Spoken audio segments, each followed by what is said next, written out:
大家好，今天我们来画一下嘴部的造型。这个侧面偏侧一点的角度啊，这个是3/4角度。这个角度它的造型呢更容易看清楚。唇珠是朝前的，是鼓出来的，然后唇翼呢是往侧面往后走的。从前面的视角看，它往侧面延伸，然后从这个角度看呢，它也往后走。嘴角是靠后的，唇珠是靠前的，然后整个上嘴唇基本上都是斜朝前下方的，然后下嘴唇是朝上的。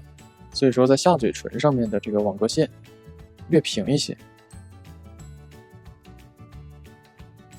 这个是嘴唇的一个基本的结构。这里是人中。因为从侧面看，嘴唇是这个造型。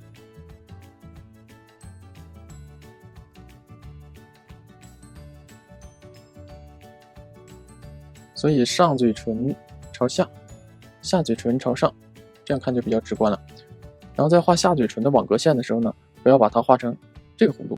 如果是这个弧度的话，那下嘴唇呢就变成了这个形状，这就不对了。